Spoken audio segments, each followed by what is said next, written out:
Aquí no hay comida para ti, huérfano. En esa noche helada en Ashford, Illinois, la luna se escondió tras las nubes.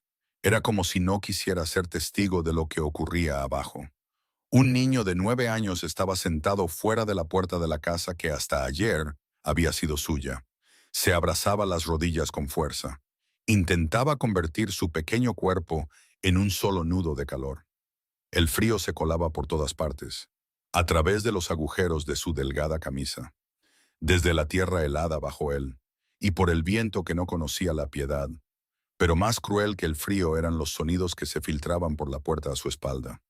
Platos tintineando, niños riendo, su madre sirviendo la cena. Su tío Glenn masticaba ruidosamente y a gusto. Mientras tanto, el estómago vacío del niño convertía cada sonido de comida en una tortura. No había comido desde el amanecer, y lo que había comido al amanecer no era gran cosa. Llamó una vez, suavemente, y esperó. La mujer que abrió era la esposa de su tío, Pamela. Ella lo miró con esa expresión a la que ya se había acostumbrado. No era odio exactamente, pero tampoco había rastro de calidez. Era la mirada de alguien que ve algo inoportuno y aún no ha decidido cómo manejarlo. Él preguntó si quedaba algo de comida. Ella dijo que no y cerró la puerta. Se quedó allí fuera, como tantas noches antes. Pero esta noche era diferente. Porque esa noche, con un frío que cortaba la piel y un hambre que gritaba más que cualquier otra cosa, el niño de 9 años tomó una decisión. El tipo de decisión que los niños nunca deberían tener que tomar. Decidió que no se quedaría en ese lugar ni un minuto más. Si nadie en ese pequeño pueblo quería que existiera, entonces él ya no les daría su existencia. Su nombre era Emmerich, Emmerich Stone. Dejaron morir de hambre al huérfano. Lo abandonaron para que durmiera en el frío. Pero él creció, ascendió en el oscuro bajo mundo de Chicago y se convirtió en uno de los jefes de la mafia más temidos que la ciudad había conocido. Entonces, un día, 22 años después, regresó a ese mismo pequeño pueblo disfrazado de extraño. Y lo que ese pueblo tuvo que enfrentar fue algo que nadie vio venir. Si esta historia te conmueve, deja un me gusta, compártela con alguien que necesite escucharla y no olvides suscribirte para no perderte lo que viene. Ahora, volvamos a donde todo comenzó. A esa noche fría en Ashford y al niño que decidió que ya había tenido suficiente. Ashford era el tipo de pueblo donde todos conocían los asuntos de los demás, donde una tos en la noche en un extremo de la calle se convertía en chisme por la mañana en el otro, donde cada puerta era delgada, pero los corazones de la gente eran gruesos. Todo el pueblo sabía que Glenn Stone se había quedado con la casa de su hermano menor después de su muerte. Sabían que Glenn también se había quedado con la tierra. Se había quedado con todo lo que había dentro, llamándolo pago de una deuda. Y sabían que el hijo de 9 años de su hermano no había sido incluido en ninguno de los cálculos de Glenn. Glenn no era malvado de la forma en que la gente elige serlo. Era el tipo de hombre con una moralidad moderada. Alguien que no hería a otros intencionadamente, pero tampoco le importaba nada que no le diera beneficios. Y Emmer no le daba ningún beneficio. El niño era una carga para la comida, para el espacio para dormir, y para el tiempo que Glenn quería guardar para sus 3 hijos, Wade, Perry y Dwight. No para el sobrino que nunca había pedido. Todo el pueblo lo sabía, y todo el pueblo no hizo nada. Hugh Alderman, el líder del pueblo, un anciano de cabello plateado respetado por la gente de Ashford, a veces veía a Emmerich caminando por la carretera con ropa delgada en el frío. Sacudía la cabeza y seguía su camino. Esa sacudida de cabeza era todo lo que hacía. Ni una palabra, ni una acción, solo una sacudida de cabeza. Y luego se daba la vuelta, como si solo eso fuera suficiente para sentir que le había importado. Las mujeres del pueblo susurraban entre ellas tras las vallas de sus puertas después de la iglesia del domingo. Decían que el niño daba lástima, que Glenn había ido demasiado lejos. Pero los susurros no dan calor, y la lástima no llena un estómago vacío. Luego estaba Franklin Burgess, el empresario más rico de Ashford, el hombre que poseía tierras, la tienda de materiales de construcción, y tenía la voz más influyente en cada reunión del pueblo. Una mañana, Franklin estaba frente a la única tienda de comestibles de Ashford. Vio a Emmer, un niño pequeño y delgado, cargando un fardo de leña. Pesaba más de la mitad de su propio cuerpo para cambiarlo por una hogaza de pan. Franklin se giró hacia el amigo que estaba a su lado y dijo con una voz que ni siquiera se molestó en bajar, una voz que Emmer escuchó palabra por palabra: una mala hierba que crece en tierra muerta nunca da fruto. Su amigo se rió y se fue, y Emmer se quedó allí, con el fardo de leña en sus brazos, la hogaza de pan aún no en sus manos, escuchándolo todo. No lloró, no respondió, solo se quedó allí, y esa frase se deslizó hasta el lugar más profundo de su pecho, el lugar donde las palabras recibidas en la infancia nunca se desvanecen de verdad. Se quedan allí y se transforman. Hay niños que escuchan palabras así y se derrumban, que creen que realmente son malas hierbas, que aceptan que nunca llegarán a ser nada. Ese es el primer tipo, el que se transforma en desesperación. Pero hay un segundo tipo, el que se transforma en combustible, el que no es aplastado por el desprecio, sino impulsado hacia arriba por él. No se extingue, sino que se enciende en llamas. Emmerich pertenecía al segundo tipo, y en las noches en que yacía bajo el cielo abierto, las noches sin nubes, cuando las estrellas aparecían sobre Illinois, como millones de motas frías y brillantes, algo en sus ojos comenzaba a tomar forma.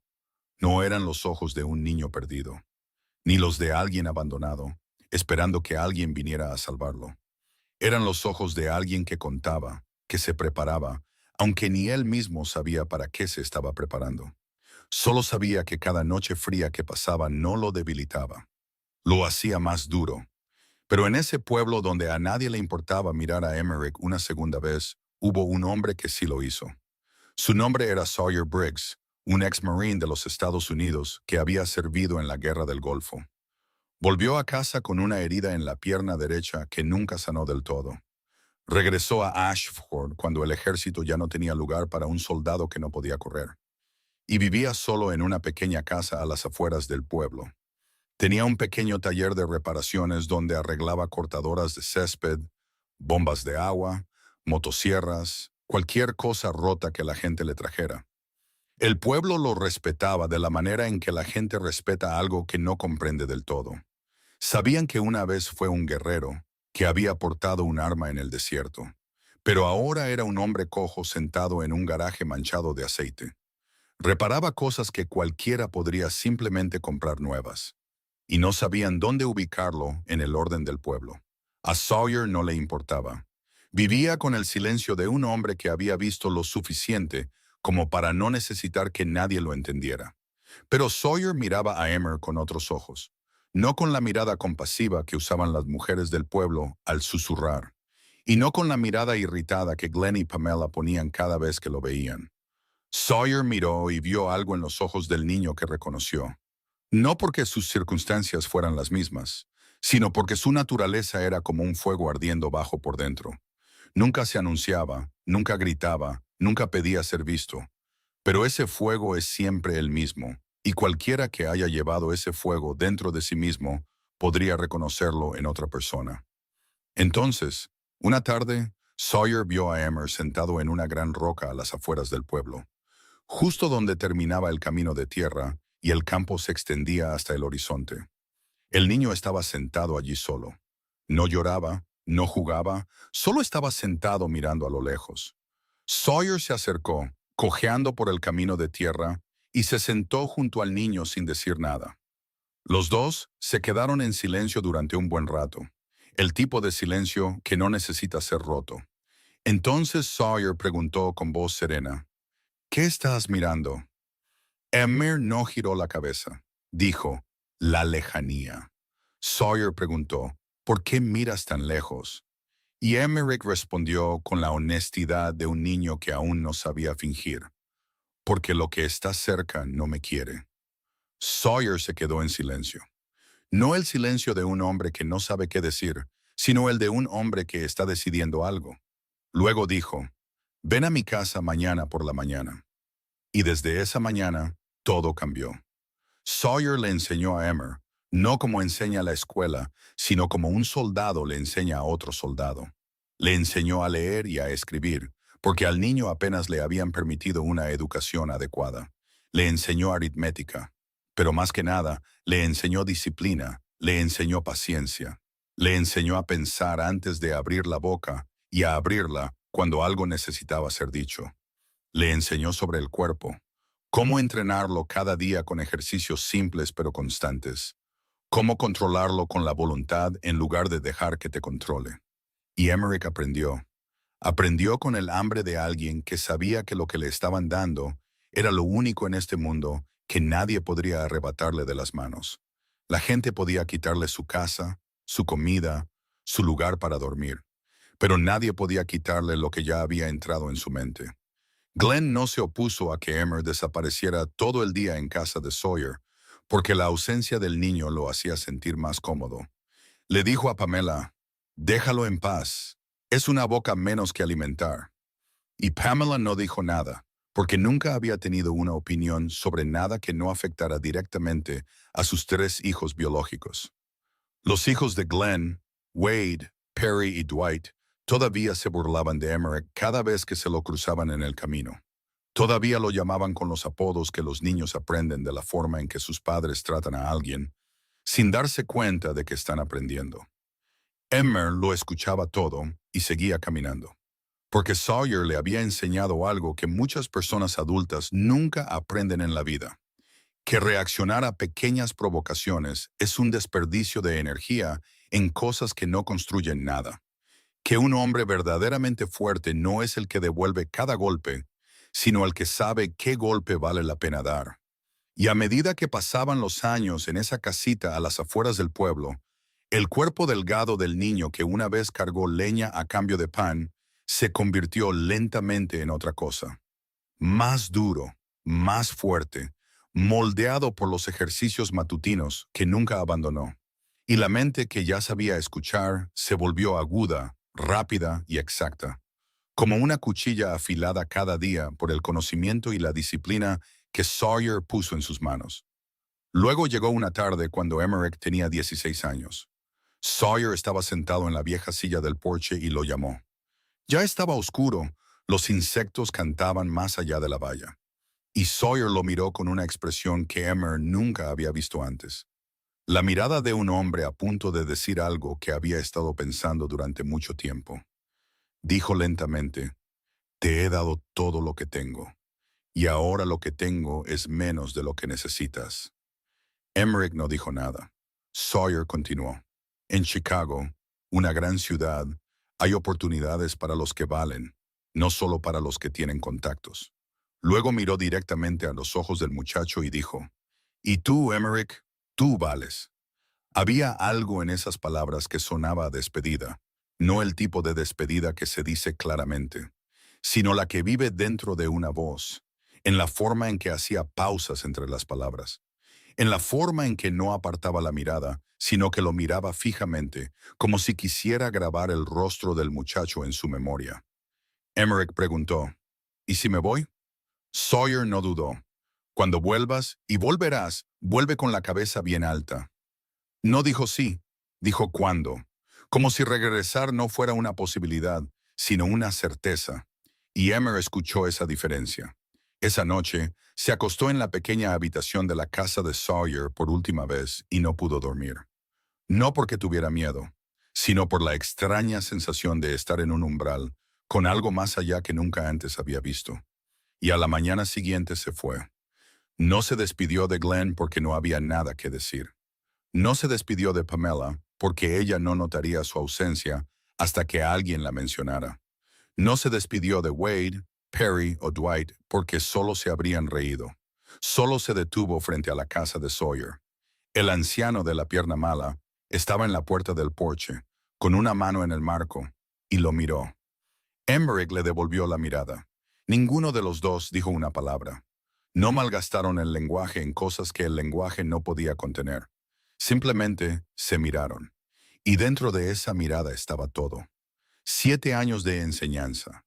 Esas mañanas tempranas de entrenamiento. Las escasas comidas que Sawyer había compartido con él, no porque le sobrara, sino porque creía que el muchacho lo valía. Y también eso que dos hombres, uno viejo y otro joven, nunca dicen en voz alta, aunque ambos lo saben de todos modos. Entonces Emmerich se dio la vuelta y se fue. El camino por delante era largo. Chicago estaba lejos, al sur, y lo desconocido se extendía aún más allá de Chicago. Pero había algo en sus pasos que no estaba allí 7 años antes, cuando se acurrucaba fuera de la puerta cerrada de Glenn. Había una dirección. Llegó a Chicago en un autobús Greyhound con unas pocas monedas que Sawyer le había metido en el bolsillo de la camisa. Un dinero que no descubrió hasta que ya estaba en el autobús. La ciudad se lo tragó de la misma manera que se tragaba a miles de otros jóvenes que llegaban sin nada en las manos. Vivía en el lado sur, alquilando la habitación más barata que pudo encontrar. La compartía con 4 extraños que no sabían sus nombres. De día lavaba platos en la cocina de un restaurante italiano en Little Italy. De noche transportaba cargas cerca de los muelles de Navy Pier. Y entre los dos turnos, dormía donde el sueño lo encontraba. La ciudad no tenía piedad de nadie, pero Emmer se había acostumbrado a vivir sin piedad hacía mucho tiempo, así que eso no lo detuvo. Emmer tenía 17 años la primera vez que se paró fuera del club nocturno en el West Loop, un edificio con una fachada de ladrillo negro y un letrero de neón rojo. Cualquiera que hubiera vivido en Chicago el tiempo suficiente sabía que no era solo un lugar que vendía alcohol. Detrás de esa puerta estaba el imperio clandestino de Avon Driscoll, un hombre de 60 años que había pasado toda su vida construyendo algo que no existía en el papel, pero que en realidad controlaba toda la zona, desde el juego hasta las redes de protección, desde los préstamos usureros hasta los bienes raíces utilizados para el lavado de dinero. Driscoll era el tipo de hombre que no necesitaba presentación cuando entraba en una habitación. Y cuando salía, todos exhalaban. Tenía un don que el dinero no podía comprar y las escuelas no podían enseñar.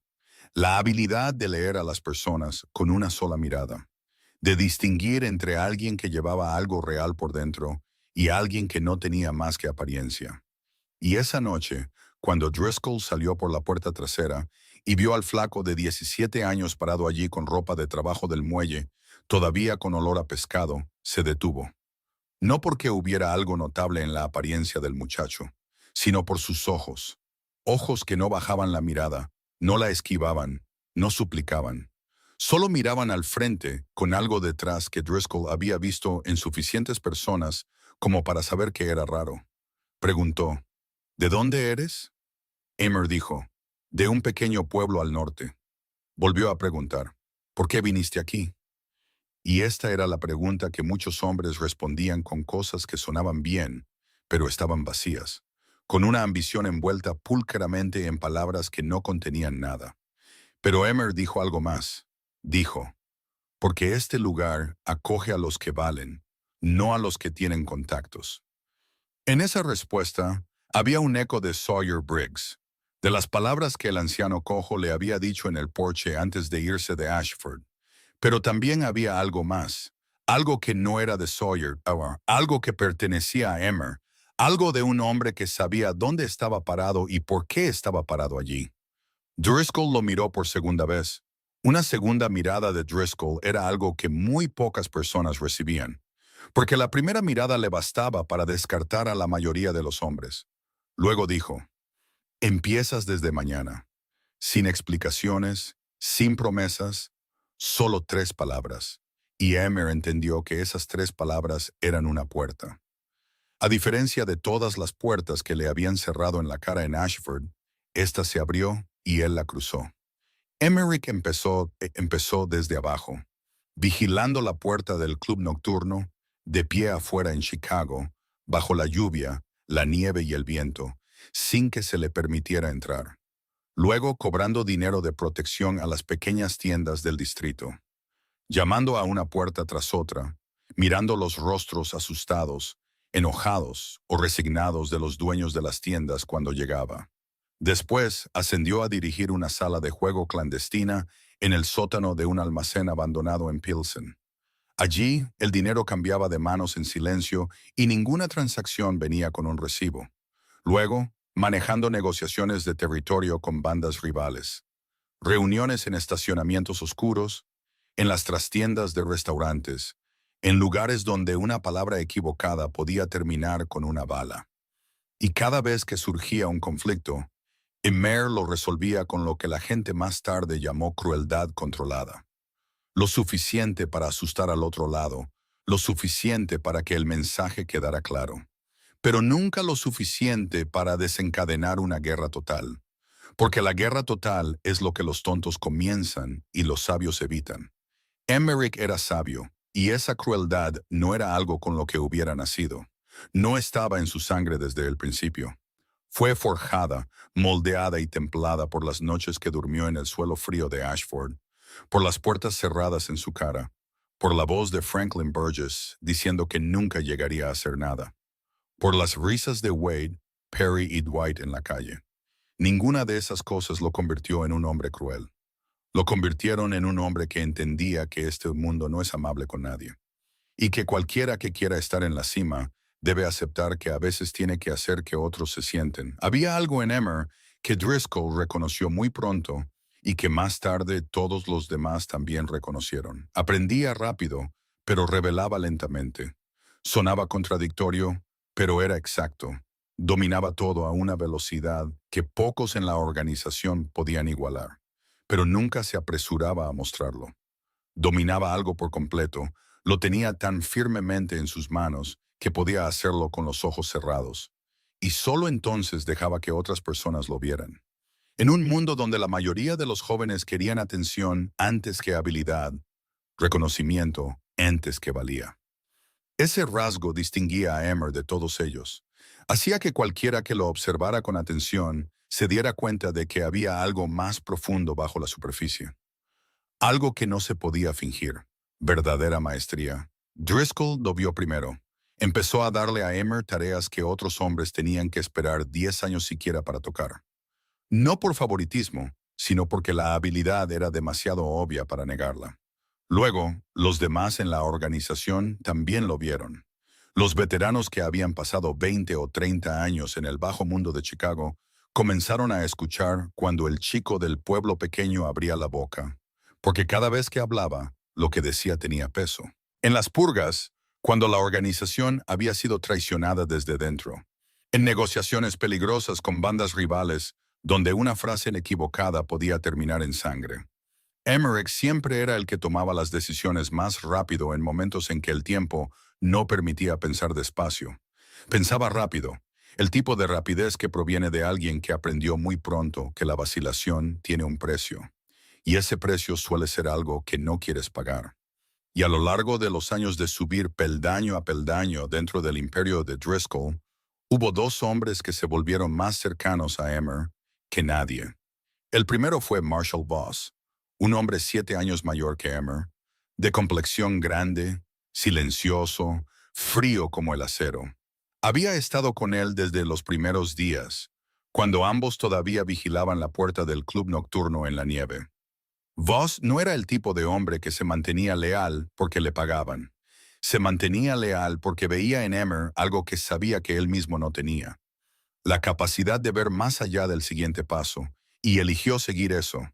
El segundo era Otto Fenn, más joven, más rápido, con ojos que no se perdían nada. El hombre en quien Emmer confiaba lo suficiente como para ponerlo en el papel de guardaespaldas más cercano.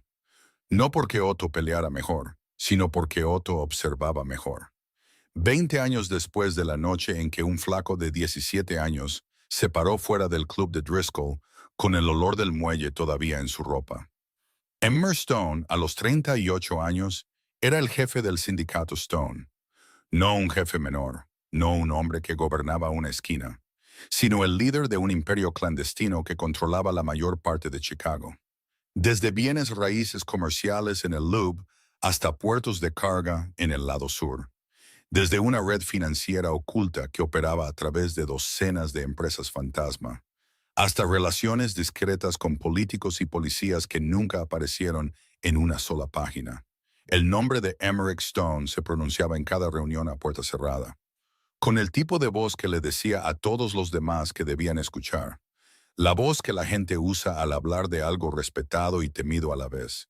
Y a lo largo de todos esos años, a través de 2 décadas desde los muelles hasta la cima, no olvidó. No olvidó Ashford.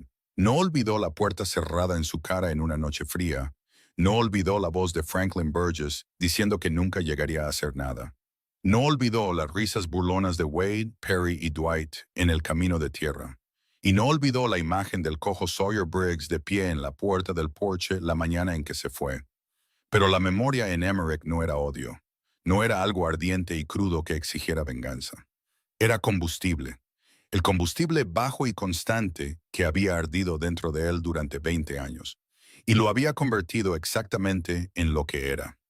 Entonces, una tarde, en la oficina del último piso del edificio en el Loop, que en el papel pertenecía a una empresa de bienes raíces, pero en realidad era donde se tomaban todas las decisiones del sindicato Stone, Marshall Voss entró y le dio una noticia a Emmerich. Voss no era un hombre de muchas palabras. Decía lo necesario. Y esta vez dijo que alguien de Ashford había mencionado casualmente en una conversación con un conocido de un conocido que Sawyer Briggs estaba gravemente enfermo, que el anciano cojo que vivía solo a las afueras del pueblo ya no podía ponerse de pie, y que los días que le quedaban se podían contar con una mano. Emmer se quedó quieto, su rostro no cambió, porque 20 años en el bajo mundo le habían enseñado a evitar que su expresión dijera nada, incluso cuando una tormenta se desataba en su interior. Pero Voss lo sabía. Había estado a su lado el tiempo suficiente para saber que este silencio era diferente a otros silencios. Emmerich se levantó, caminó hacia la ventana y miró las calles de Chicago abajo. El tráfico en movimiento, las luces parpadeantes de la calle, la ciudad que controlaba en gran parte, pero que nunca había llamado hogar.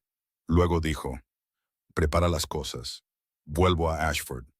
Voss no preguntó por qué, porque ya lo sabía. Pero Emmerich añadió algo que Voss no esperaba.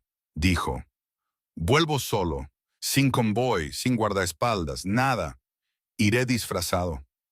Voss lo miró con ojos que no estaban de acuerdo, pero también sabía que una vez que Emmerich Stone tomaba una decisión, nadie la cambiaba. Emmer lo explicó brevemente, no por arrogancia y no porque quisiera jugar a ningún juego, sino porque quería ver antes de decidir qué haría. Quería ver en qué se había convertido Ashford. Quería ver en qué se había convertido la gente de allí, a través de los ojos de un hombre que nadie conocía.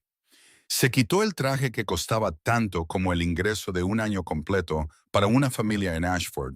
Se puso unos vaqueros viejos comprados en una tienda de segunda mano, una chaqueta barata con capucha y zapatos sucios sin marca.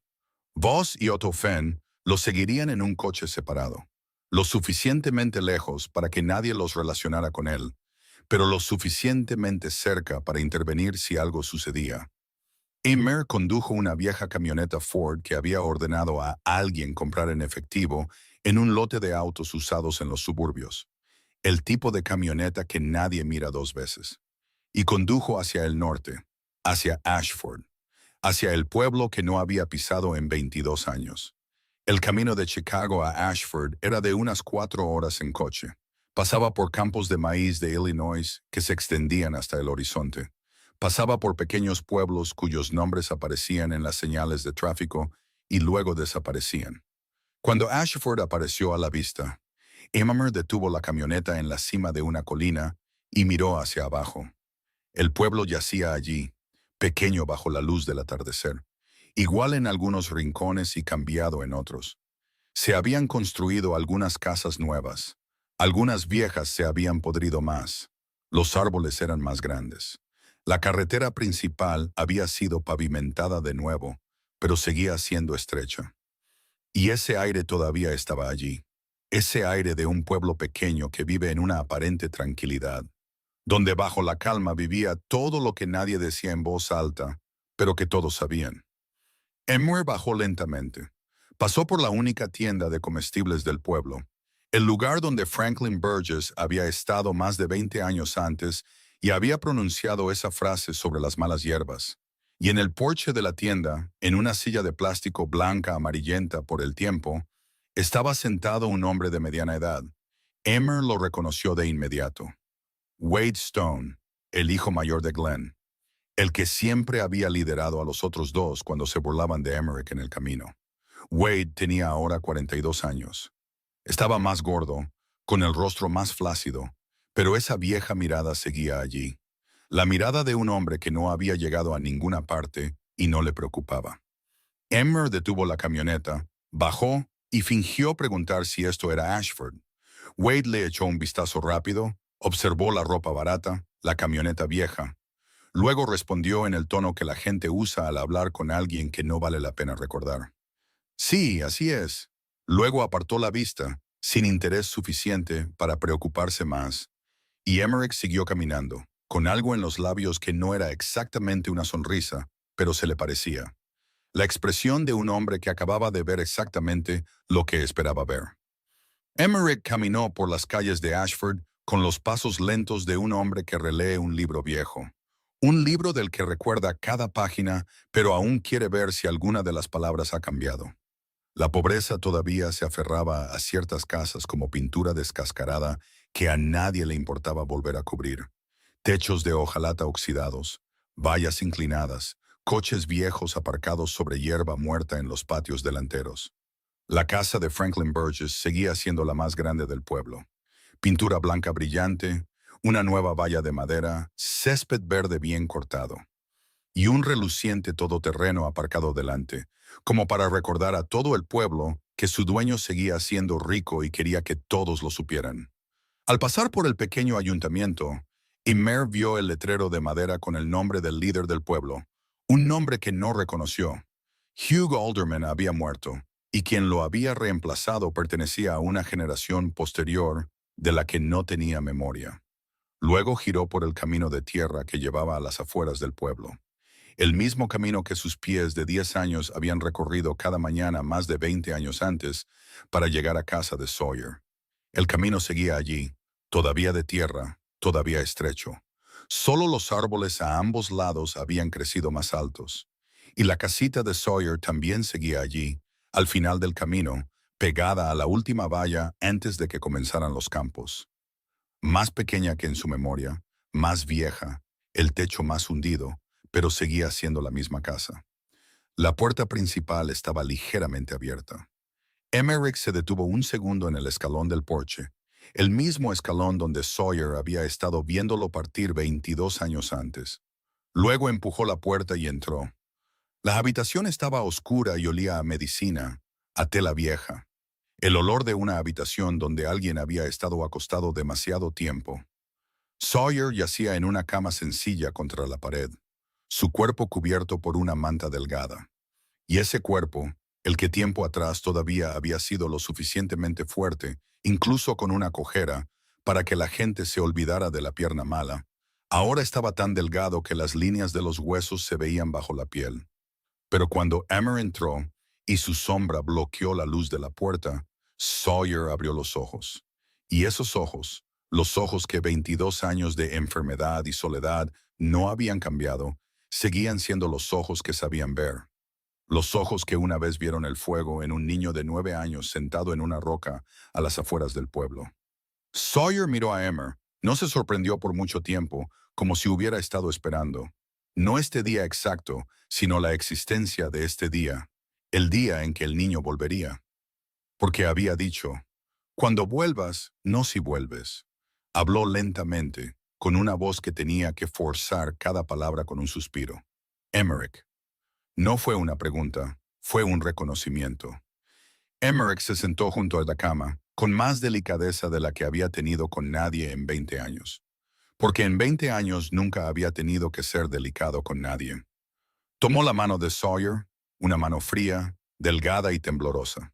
La misma mano que le había enseñado a sostener un martillo, a apretar un tornillo, a hacer un puño adecuado para no romperse los dedos al golpear. La misma mano que le había dado una palmada en el hombro cuando lo hacía bien, y le había agarrado la muñeca cuando estaba a punto de hacer algo mal. Sawyer lo miró y luego preguntó con una voz tan débil que Emmer tuvo que inclinarse para oírla. ¿En qué te convertiste? Emmerich respondió con una voz igual de suave. En lo que querías. Y dentro de esa breve respuesta estaba todo. 22 años.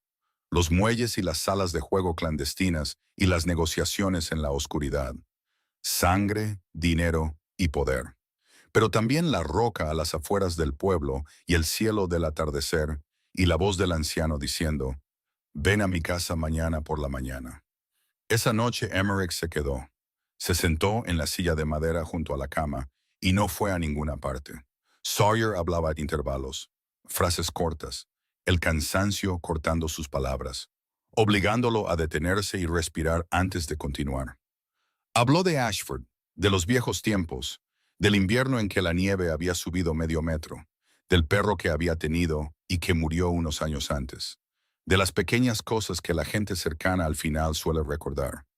Luego dijo algo que sonó como un encargo final, con voz lenta, pero con cada palabra clara, como si hubiera preparado esa frase hace mucho tiempo. Este pueblo fue cruel contigo, pero también te moldeó. No le des más de lo que merece y no le des menos. Emmerich escuchó y entendió. No preguntó qué significaba porque lo sabía. No lleves la venganza demasiado lejos y no perdones con demasiada facilidad. Dale exactamente lo que se debe. Entonces Sawyer cerró los ojos, y en algún momento, entre la noche profunda y el amanecer, en esa hora en que la oscuridad se vuelve lentamente gris, Sawyer Briggs falleció. Sin ruido, sin brusquedad, en el silencio de un hombre que había vivido toda su vida con el silencio. Emmerich se quedó allí, todavía sosteniendo su mano, y sintió el momento en que el último calor abandonó esos delgados dedos. Esta pérdida era real, no el tipo de pérdida a la que se había acostumbrado en el bajo mundo, donde la gente moría todos los días. Y todo lo que necesitaba saber era quién había muerto y por qué. Esta pérdida era diferente, porque Sawyer era lo único en toda su memoria de Ashford que representaba la decencia. La bondad que no pedía nada, la fe en otro ser humano sin necesidad de pruebas. Y su muerte cerró una puerta. La última puerta que todavía conectaba a Emmer con la versión de sí mismo de 9 años. A la mañana siguiente, Emmerich hizo lo primero que tenía que hacer. Fue a la única funeraria de Ashford, un viejo edificio de ladrillos en la carretera principal con un letrero de madera descolorido por el tiempo. Le dijo al dueño que era un viejo amigo de Sawyer Briggs, que Sawyer no tenía familia y que quería encargarse de todo.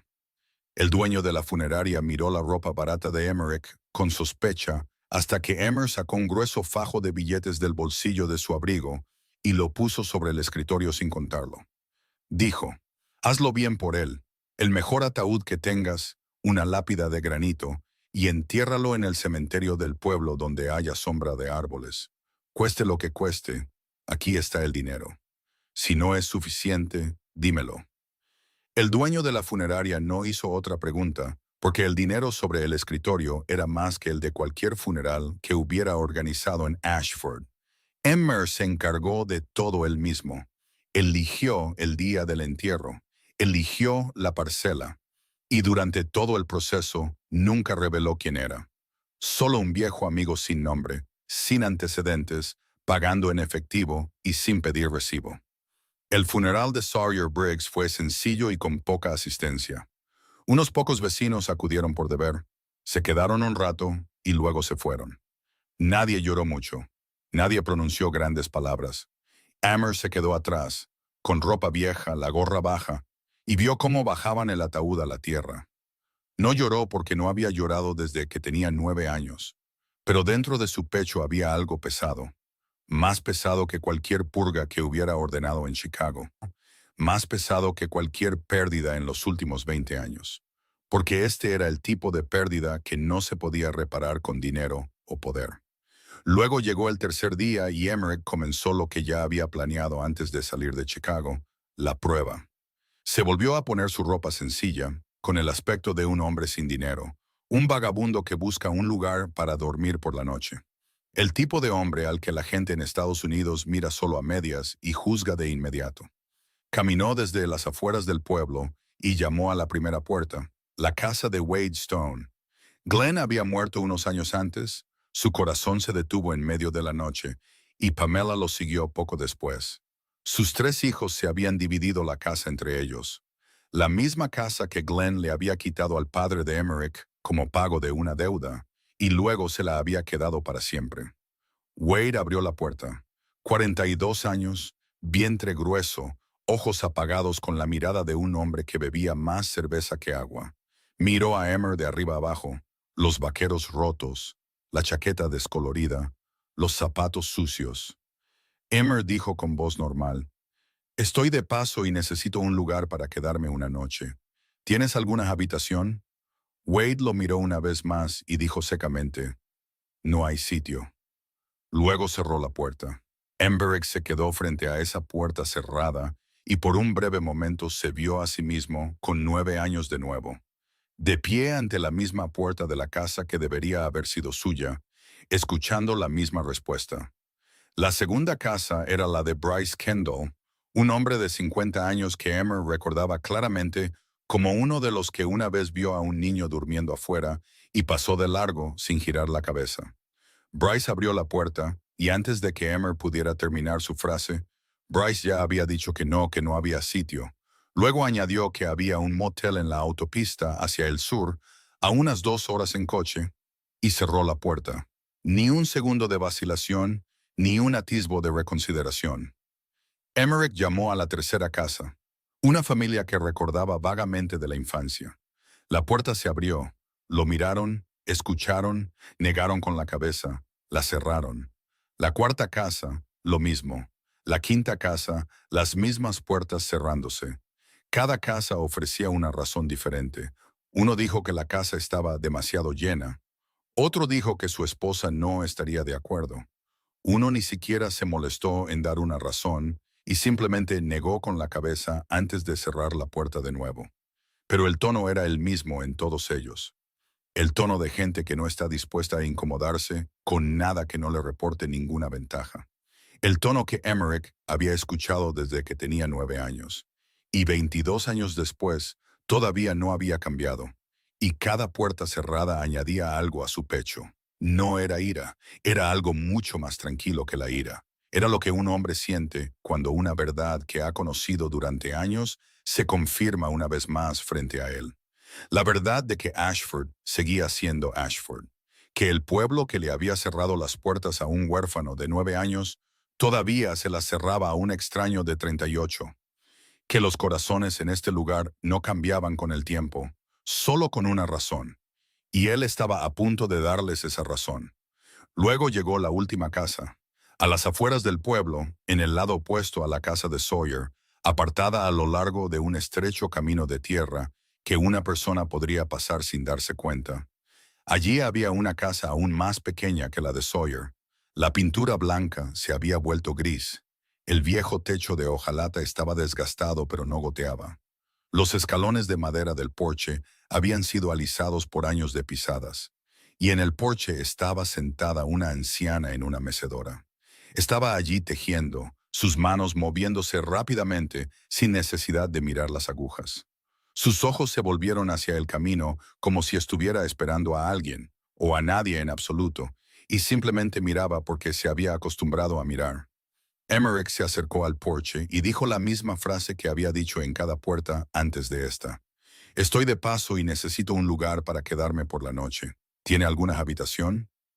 La anciana dejó de tejer y lo miró. Miró la ropa barata, los zapatos sucios, el rostro cansado después de un día entero caminando y llamando a las puertas de todo el pueblo. Luego dijo con voz tranquila, como si esta respuesta no requiriera ningún pensamiento. «Un huésped en la puerta es una bendición. Entra, hijo». Y esa fue la primera y única bienvenida que Emmerich recibió en Ashford. Por primera vez en todo el día, una puerta no se cerró en su cara. Subió al porche, cruzó el umbral y dentro había una pequeña habitación tan limpia que lo sorprendió. Con pocos muebles, pero todo en orden, el aroma a pan de maíz aún persistía en el aire, y el calor de una casa donde alguien realmente vivía en lugar de simplemente existir. El nombre de la anciana era Agnes. Fue a la cocina sin hacerle otra pregunta, y unos minutos más tarde regresó con un plato de frijoles cocidos con tocino, 2 rebanadas de pan y una taza de té caliente.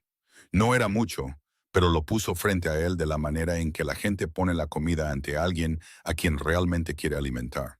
No con reticencia, no como un favor que se concede, sino con la naturalidad fácil de alguien que piensa que es la cosa más normal del mundo. Se sentó frente a él y le hizo las preguntas habituales. ¿De dónde eres? ¿A dónde vas? ¿Qué tipo de trabajo haces? Y Emmerich respondió con frases apenas suficientes para el papel que estaba interpretando. Luego, mientras comía, se detuvo, la miró y dijo algo que no le había dicho a nadie más en este pueblo. «Usted no sabe quién soy». Agnes lo miró con ojos viejos que aún brillaban y dijo con una voz sin el más mínimo rastro de vacilación: «¿Por qué necesitaría saber quién eres antes de darte de comer?». Esa frase, solo esa frase, fue suficiente para grabarse en la memoria de un hombre que durante los últimos 20 años no había recibido nada que no tuviera un precio. Nada sin condiciones, nada que no fuera un intercambio. En el mundo de Emma Stone, nadie le daba nada a nadie gratis. Cada comida venía con una expectativa. Cada amabilidad venía con una cuenta. Pero esta anciana, en una casa más pequeña que la de Sawyer, con un plato de frijoles y 2 rebanadas de pan, acababa de darle la única cosa que el dinero no podía comprar: amabilidad sin condiciones. Él preguntó suavemente: «¿Cuál es su nombre?». Ella dijo: «Agnes Porter, la hija de Hank Porter de antaño». Y ese nombre removió algo profundo en la memoria de Emmerich. Agnes Porter. Recordaba no claramente cómo se recuerda un rostro, sino como se recuerda un acto. Cuando era pequeño, cuando todavía dormía fuera de la puerta de Glenn, había habido una noche, solo una noche de cientos de noches frías, en la que se despertó y encontró un plato de comida frente a él. Nadie allí, ninguna nota, solo un plato de comida dejado en el escalón del porche, todavía caliente. Como si alguien hubiera venido en la noche, lo hubiera dejado y se hubiera ido sin necesidad de que él lo supiera. Nunca había sabido quién lo había hecho hasta ahora. La voz de Emmer cambió ligeramente, no mucho, solo lo suficiente para que un oyente agudo notara que algo dentro de él había cambiado. Dijo: «Es usted muy amable». Agnes lo miró y respondió sin falsa modestia, y sin orgullo tampoco. Lo dijo como alguien que habla del tiempo o de regar las plantas. «Es mi deber, hijo». Esa noche, Emmer se acostó en la pequeña habitación que Agnes le había preparado, una habitación apenas lo suficientemente grande para una cama individual y una cómoda de madera, y no durmió. Se quedó mirando el techo en la oscuridad, y pensó. La imagen completa se había formado en su mente. Había visto suficiente, llamado a suficientes puertas, oído suficientes puertas cerrarse, y encontrado la única puerta que se había abierto. Ahora sabía exactamente lo que iba a hacer. A la mañana siguiente, Emmer salió de la casa de Agnes antes de que ella se despertara. Dejó un fajo de billetes cuidadosamente doblado sobre la mesa de la cocina, debajo de la taza de té que ella le había servido la noche anterior. Suficiente para que ella viviera cómodamente durante un año, pero no tanto como para llamar la atención. Luego fue a las afueras del pueblo, sacó el teléfono que había mantenido apagado durante los últimos días y llamó a Marshall Boss. Habló brevemente. «En 3 días, tráelo todo. Todo, bien hecho». Boss solo hizo una pregunta. «¿Cuántos hombres?». Emmerich dijo: «Suficientes para que todo el pueblo entienda que esta no es una visita ordinaria». 3 días después, en la mañana del 6º día desde que Emmer había vuelto a pisar Ashford, algo que este pequeño pueblo nunca había visto en su vida, entró rodando por la carretera principal. Un convoy de 5 vehículos utilitarios deportivos blindados y negros, el tipo de vehículos que la gente de Ashford solo había visto en las películas. Se movían lentamente por la calle principal con el rugido bajo y constante de sus motores. Las ventanas estaban oscuras, imposibles de ver a través de ellas. Detrás de ese cristal había hombres con trajes negros y gafas de sol oscuras, discretamente armados bajo sus chaquetas. El tipo de hombres que cualquiera podría identificar a simple vista como algo más que empresarios. Todo el pueblo salió a la calle. Las puertas que se habían cerrado de golpe en la cara de un vagabundo solo unos días antes Ahora estaban abiertas de par en par por la curiosidad. La gente se reunió en los porches, en las aceras, en los patios delanteros, viendo cómo el convoy se detenía en medio de la pequeña plaza de Ashford. La puerta del primer vehículo se abrió, y el hombre que salió era un hombre de 38 años que nadie en el pueblo reconoció de inmediato. Sin embargo, todos sintieron que había algo familiar en él. Un traje perfectamente entallado, el tipo de traje que costaba más que el ingreso de un año para la mayoría de la gente que estaba allí mirando. Zapatos de cuero pulido y su forma de caminar, más que nada, fue lo que hizo que la gente se callara. La forma de caminar de un hombre que no necesitaba dar órdenes en voz alta porque su sola presencia era una orden. Marshall Voss salió del segundo vehículo, alto, con el rostro frío como el acero, y se hizo a un lado. Otto Fenn salió del tercero, sus ojos recorriendo la multitud con la concentración de un hombre cuya profesión era proteger la vida de otro hombre. Entonces Voss alzó la voz, clara y potente, cada palabra resonando en la plaza. Emmer Stone anuncia que este es su pueblo natal. Solicita que el líder del pueblo y las personas de prestigio de la comunidad se presenten. El nombre Emmer Stone cayó en la plaza como una piedra en agua tranquila, porque todos en Ashford habían oído ese nombre, no del pueblo mismo, sino de las noticias, de historias sobre el bajo mundo de Chicago que a veces aparecían en los periódicos locales de Illinois, de rumores que todos conocían y nadie podía confirmar. Emerick Stone, el jefe del sindicato Stone, un hombre cuyo nombre viajaba con poder y miedo, y ese nombre acababa de declarar que este era su pueblo natal. Algunas personas estudiaron el rostro del hombre del traje y comenzaron a ver algo vagamente familiar. Las líneas del niño huérfano y flaco que había dormido fuera de la puerta de Glenstone 22 años antes. Pero 22 años cambian demasiado para tener certeza. La multitud se reunió rápidamente en la plaza. No porque quisieran, sino porque nadie se atrevía a quedarse lejos cuando un convoy así se estacionaba en medio del pueblo. Wade Stone estaba entre ellos, su rostro perdiendo el color antes de entender por qué. Perry y Dwight estaban a su lado, con la misma expresión. Franklin Burgess estaba al borde, con una mano apretando su bastón, 70 años ahora, pero sus ojos aún agudos, tratando de leer la situación. Bryce Kendall estaba detrás de los demás, tratando de desaparecer entre la multitud. Emmer se adentró en el centro de la plaza. Se quedó allí, mirando cada rostro lentamente, uno por uno, y conocía a cada uno de ellos, aunque ellos no lo conocían a él. Luego habló con una voz clara y tranquila, no fuerte, porque el silencio a su alrededor se había vuelto tan profundo que incluso un susurro se habría escuchado. Soy Emerick Stone, hijo de este pueblo, el huérfano que durmió en el frío aquí, que durmió fuera de sus puertas aquí y que escuchó las cosas que dijeron. Silencio. El tipo de silencio que la gente contiene con la respiración. Luego continuó. Hace 3 días volví aquí disfrazado. Llamé a puerta tras puerta y aprendí lo que necesitaba saber. Se giró hacia Wade Stone y lo miró directamente a los ojos. Y Wade le devolvió la mirada con los ojos de un hombre que acababa de darse cuenta de que el extraño con ropa barata, al que había rechazado 3 días antes, era el jefe de la mafia que ahora estaba frente a él. Emerick dijo, no necesito nada de ustedes, no necesito una disculpa, no necesito nada más. Lo que su familia me hizo cuando era niño no me destruyó, me creó. Pero deben saber que lo vi y aún así eligieron cerrar la puerta. Wade no pudo decir una palabra. Emmer se giró hacia Franklin Burgess, el hombre de 70 años que estaba congelado con un rostro atrapado entre el miedo y la humillación, y dijo, «Y usted, Franklin, una vez dijo que una mala hierba que crece en tierra muerta nunca da fruto. Espero que hoy haya visto que incluso la tierra muerta puede producir algo cuando decide que dará fruto». Franklin no respondió. Luego Emmer se volvió hacia la multitud y dijo, «Vine aquí para visitar una tumba, la de Sawyer Briggs, el hombre cojo que llevaba más dignidad en él que 100 personas sanas de este pueblo juntas, y me quedaré hasta que lo que él merece se haya construido sobre su tumba».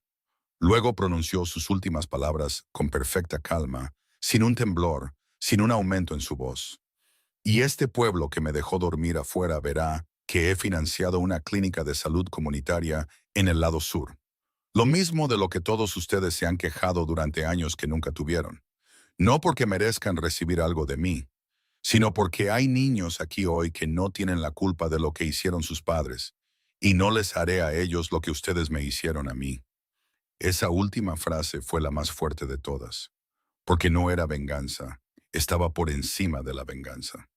En el silencio que siguió a las últimas palabras de Emmerich, la plaza de Ashford se convirtió en algo que nunca había sido antes. Un espejo. Cada persona allí de pie se miró en él y se vio a sí misma. Había rostros que brillaban en los bordes, lágrimas que no caían pero se acumulaban en las pestañas. El tipo de lágrimas que surgen cuando algo toca el lugar que una persona ha escondido con más cuidado. Había rostros llenos de vergüenza, bajos, incapaces de mirar al hombre del traje que estaba en medio de la plaza, porque mirarlo era mirar la prueba de su propia indiferencia. También había rostros llenos de admiración. Los más jóvenes, personas que no habían vivido lo suficiente para cargar con la culpa, pero sí lo suficiente para entender lo que significaba este momento. Y todos ellos, sin importar cuán diferentes fueran sus expresiones, compartían una cosa: el reconocimiento. Wade Stone estaba en la multitud con el rostro de un hombre que quería desaparecer, pero no tenía a dónde ir porque todo el pueblo lo rodeaba. Perry y Dwight estaban a su lado, con la cabeza baja, en silencio de la misma manera. Bryce Kendall se retiró aún más hacia la multitud, como si al moverse lo suficiente, nadie recordaría que él también había sido una de las puertas cerradas. Entonces sucedió algo que nadie en la plaza esperaba. Desde detrás de la multitud, alguien dio un paso adelante. No un anciano. Un joven de 25 años, alto, delgado, y en su rostro había algo que Emmerich reconoció de inmediato, porque lo había visto en su propio rostro más de 20 años antes. La determinación de alguien que sabe que está a punto de hacer algo difícil, pero sabe que debe hacerlo de todos modos. El joven caminó entre la multitud, la gente se apartó para dejarlo pasar, y fue directamente hacia Emmer. Se detuvo a unos pasos de distancia. Se mantuvo erguido, sin inclinarse, sin miedo, pero tampoco desafiante. Se paró de la manera en que un hombre se para cuando hay algo que necesita ser dicho, y va a decirlo sin importar qué. Emmerich lo miró y supo quién era. Orson Burgess, el hijo de Franklin, el joven que Emmer nunca había conocido porque había nacido después de que Emmer se fuera de Ashford. Pero su rostro llevaba los rasgos de su padre, y en este pueblo solo había una familia Burgess. Orson habló con una voz joven y valiente, completamente libre de pretensiones. Señor, mi padre se le equivocó. No puedo retractarme de lo que dijo, pero puedo decir delante de todos que se le equivocó y que lo que le hizo fue injusto. La plaza se quedó aún más silenciosa que antes, si tal cosa era posible. Entonces todos los ojos se volvieron hacia Franklin Burgess. El hombre de 70 años estaba al borde de la multitud, todavía sosteniendo su bastón, y en su rostro había ahora una batalla que cualquiera podía ver. Una batalla entre el orgullo que lo había seguido toda su vida y algo más. Algo que quizás había enterrado bajo ese orgullo hacía mucho tiempo, pero su hijo acababa de desenterrarlo frente a todo el pueblo. Franklin permaneció inmóvil por un rato, un largo rato, lo suficiente como para que algunas personas pensaran que podría darse la vuelta y marcharse, pero no lo hizo. Dio un paso adelante, lentamente, cada pesado paso de un anciano costando más que el anterior, y se paró junto a su hijo. No dijo mucho, solo dijo 4 palabras. El chico tiene razón. 4 palabras. Pero esas 4 palabras, dichas frente a todo el pueblo, dichas por Franklin Burgess, el hombre más rico y orgulloso de Ashford, el hombre que en 70 años nunca había admitido que se equivocaba en nada, pesaron más que cualquier castigo que Emmer pudiera haber imaginado. Más pesadas que el convoy blindado, más pesadas que el poder, más pesadas que el dinero. Porque era la verdad dicha en voz alta por el mismo hombre que se había equivocado. Y no hay castigo más doloroso que ser forzado a admitir con tu propia boca, ante todos, lo que sabes en tu interior. Amer miró a los dos hombres Burgess, el padre anciano y el hijo joven de pie, uno al lado del otro, y por un breve momento vio algo que nunca esperó ver en Ashford. Coraje, dijo. Admitir un error requiere coraje, y eso merece respeto. Luego se volvió hacia la multitud, los miró a todos y dijo con una voz que no contenía juicio, solo claridad. Esto es entre cada persona y su propia conciencia. No necesito la sumisión de nadie. Solo necesito que lo sepan. Y ahora lo sabían. Amer se quedó en Ashford. No porque necesitara quedarse, sino porque algo tenía que terminarse antes de irse. Sus hombres, los que Bose había traído de Chicago, comenzaron a construir la clínica de salud comunitaria en el lado sur del pueblo, en el terreno baldío con el que nadie se había molestado en hacer nada durante años, excepto dejar crecer la hierba. Camiones con materiales llegaban cada mañana. Los trabajadores trabajaban desde el amanecer hasta el anochecer, y el pueblo observaba. Por primera vez en la historia de Ashford, se estaba construyendo algo allí. No con dinero de impuestos o donaciones, sino con el dinero de un hombre que el propio pueblo había abandonado una vez. Y durante esos días, mientras el sonido de martillos y taladros se elevaba desde el sitio de construcción, Amer a menudo caminaba solo hasta las afueras del pueblo. Iba a la gran roca al final del camino de tierra.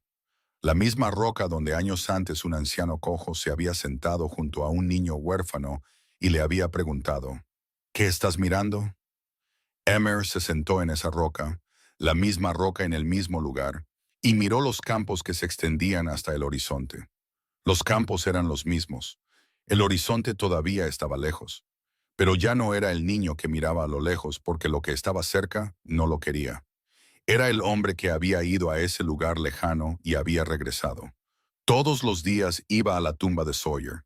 La lápida de granito que había ordenado ya había sido colocada, limpia, digna, destacando entre las otras tumbas viejas y gastadas del pequeño cementerio del pueblo. Se sentaba junto a la tumba en la hierba y hablaba. Hablaba consigo mismo. Nadie lo oía.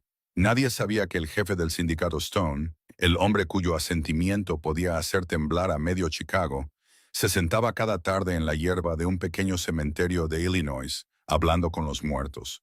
Pero las palabras que necesitaban ser dichas se decían de todos modos, incluso si el que escuchaba ya no estaba allí. Le contó a Sawyer lo que había sucedido en la plaza. Le contó que Franklin Burgess había admitido que se había equivocado. Le contó sobre Orson, el hijo de Franklin, que se había levantado frente a su padre. Le contó sobre los rostros en la multitud. Luego se quedó en silencio. Y en ese silencio, recordó algo que Sawyer le había dicho una vez cuando todavía era un niño. Una tarde, en esta misma roca, Sawyer había dicho, «La gente no recuerda tanto lo que les diste como cómo los hiciste sentir. El hombre que los hace sentir pequeños no se olvida.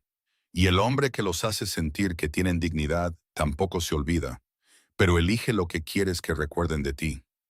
Emmer había tomado esa decisión hacía mucho tiempo. No eligió con palabras, sino con acciones, con la clínica que se levantaba día a día en el lado sur del pueblo. Compararse frente a las personas que lo habían tratado cruelmente sin levantar un puño, con dar algo que los que lo recibían no merecían, pero que los niños inocentes necesitaban. Y en los días que Emmerich permaneció, la actitud del pueblo comenzó a cambiar. No en voz alta, no a través de disculpas o grandes gestos, sino a través de algo más pequeño y verdadero. Sus ojos cambiaron. Cuando Emmer caminaba por la calle, las personas que una vez le habían cerrado las puertas en la cara, ahora lo miraban de manera diferente. No con el miedo al poder de la mafia, porque si solo hubiera sido miedo, habrían inclinado la cabeza, y eso no habría sido un cambio real, sino con la mirada de personas obligadas a examinarse a sí mismas y a las que no les gustaba lo que veían. Emmerich no les exigió nada, ni disculpas, ni respeto. Simplemente estaba allí, presente todos los días, caminando por sus calles, sentado en la roca a las afueras de su pueblo, visitando la tumba de Sawyer en su cementerio. Y esa sola presencia fue suficiente, porque cada día que permanecía allí era un día más en que tenían que recordar que el niño huérfano que habían dejado fuera de sus puertas ahora estaba construyendo para sus hijos lo mismo que ellos nunca habían logrado construir. Entonces la clínica de salud comunitaria se terminó. El edificio era compacto, pintado de blanco, con un techo gris, de pie en el lado sur del pueblo, donde antes solo había un lote baldío cubierto de hierba silvestre. Dentro había salas de examen, equipos y todas las cosas de las que Ashford había carecido durante tantos años, porque a nadie le había importado lo suficiente o no tenía suficiente dinero para construirlas. Emmer se quedó mirándolo durante mucho tiempo esa última mañana, no con orgullo, sino con una sensación de finalización. La forma en que un hombre mira algo cuando ha cumplido su promesa y no le debe una explicación a nadie. Luego le dijo a Voss que reuniera a los hombres, empacara y se preparara para irse. Y cuando los vehículos utilitarios deportivos negros se alinearon en la carretera principal de Ashford por última vez, todo el pueblo ya estaba allí. Nadie los había llamado. Nadie les había ordenado que vinieran, pero estaban allí de todos modos, a ambos lados de la carretera, en silencio, observando. Algunos estaban en sus porches, otros al borde de la carretera, algunos con niños en brazos, y todos miraban en una dirección, hacia la carretera que el convoy estaba a punto de tomar. Emmer salió de la casa de Agnes Porter, donde se había quedado todos esos días. La anciana estaba en el porche, junto a la mecedora donde se había sentado la tarde en que él llegó, y lo miró con los ojos tranquilos de alguien que ve a un hijo irse lejos, ya sabiendo que estaría bien. Emmer le devolvió la mirada y asintió levemente, un asentimiento que no necesitaba más palabras entre ellos. Subió al vehículo, pero antes de que el convoy comenzara a moverse, le dijo a Voss que se detuviera en el cementerio. El vehículo se detuvo. Emmerich bajó solo y caminó entre las filas de tumbas viejas hasta donde yacía Sawyer. La lápida de granito que había ordenado estaba allí, limpia y sólida, con las palabras que Emmer había elegido una por una. Sawyer Briggs enseñó cuando nadie se lo pidió, dio cuando tenía poco que dar. Emmer se paró frente a la piedra por un momento. No dijo nada. Esta vez no había necesidad de hablar porque todo lo que necesitaba ser dicho ya se había dicho durante esas tardes. Sentado en la hierba la semana pasada, solo se quedó allí. Y en ese momento, en el pequeño cementerio de un pequeño pueblo de Illinois, el jefe del sindicato Stone no era un jefe del crimen en absoluto, sino solo el niño huérfano que había regresado para despedirse de la única persona que había creído en él. Luego se dio la vuelta, se alejó, volvió al vehículo y el convoy avanzó. Ashford lo vio desaparecer en la distancia. En cada par de ojos que lo seguían, había algo diferente. En los ojos de Wade Stone había una vergüenza que llevaría por el resto de su vida. En los ojos de Franklin Burgess había el extraño alivio de un hombre que finalmente había dicho la verdad después de ocultarla durante 70 años. En los ojos de Orson Burgess había respeto. En los ojos de Bryce Kendall había remordimiento. En los ojos de Agnes Porter había la paz de alguien que siempre había hecho lo correcto y por lo tanto no tenía nada de qué arrepentirse. Pero en todos esos ojos había una cosa en común. Nunca olvidarían. Amigo mío, tú que estás escuchando esta historia, Emmerich Stone no regresó a Ashford para destruirlo. Regresó para verlo. Y la diferencia entre esas dos cosas es la diferencia entre un hombre que ha crecido y uno que no. La injusticia que sufrió de niño fue real, fue dolorosa, y nadie tiene derecho a negarlo. Pero lo que hizo con ese dolor es la lección. No dejó que siguiera siendo una herida abierta que sangraba cada vez que la vida presionaba contra ella. No dejó que se convirtiera en odio, llenando cada rincón de su interior hasta que no quedó espacio para nada más. Lo convirtió en combustible, en dirección, en una razón para construir en lugar de quemar. Y Sawyer Briggs, el anciano cojo cuyo nombre nadie en el pueblo se molestó en mencionar mucho, es la columna vertebral de toda esta historia. Porque detrás de cada persona notable en este mundo, a menudo hay alguien cuyo nombre nunca se escribe en los libros, alguien que ve cuando todos los demás se dan la vuelta, alguien que da incluso cuando él mismo tiene muy poco. Y Agnes Porter, La anciana que puso un plato de comida frente a una puerta cerrada sin saber quién estaba sentado detrás de ella. Sin saber que su pequeño acto esa noche estaba plantando una semilla que años más tarde crecería en algo que nunca podría haber imaginado. La verdadera bondad no calcula, no elabora estrategias, no espera ser recompensada. Surge porque la naturaleza de la persona que la lleva es simplemente así de buena. Recuerda esto. Cualquier pueblo, cualquier ciudad, cualquier familia que trate a sus miembros más débiles con crueldad, no solo está creando enemigos, también puede estar creando a sus futuros líderes. Porque la persona que vive la adversidad y sigue en pie, sigue construyendo, sigue negándose a que su corazón se convierta en lo que otros intentaron convertirlo, esa persona lleva algo que ninguna escuela puede enseñar y ningún dinero puede comprar. El niño que duerme en el frío esta noche puede ser la misma persona que construya tu clínica mañana. Así que, ten cuidado de cómo tratas a quien crees que está por debajo de ti. Si esta historia te ha conmovido, si hubo algún momento en la historia de Emmerich que te hizo detenerte y pensar, entonces por favor presiona el botón de me gusta. Comparte este video con alguien que creas que necesita escucharlo. Y si aún no te has suscrito a nuestro canal, por favor suscríbete para que cada día tengas una nueva historia que valga la pena escuchar. Queremos saber cómo te sentiste después de esta historia, dónde te ves dentro de ella. Si eres Emmerich tratando de superarte o Sawyer ayudando silenciosamente a alguien que nadie ha notado todavía. O quizás Agnes haciendo una pequeña buena acción cada día sin pedir nada a cambio. Por favor, escribe en los comentarios de abajo y comparte con nosotros lo que sentiste desde lo más profundo de tu corazón. Leemos cada comentario y atesoramos cada palabra que escribes. Deseamos a todos los que ven este video muy buena salud, una vida alegre y paz en su corazón cada día. Gracias por estar aquí hasta el último minuto. Adiós y nos vemos en la próxima historia.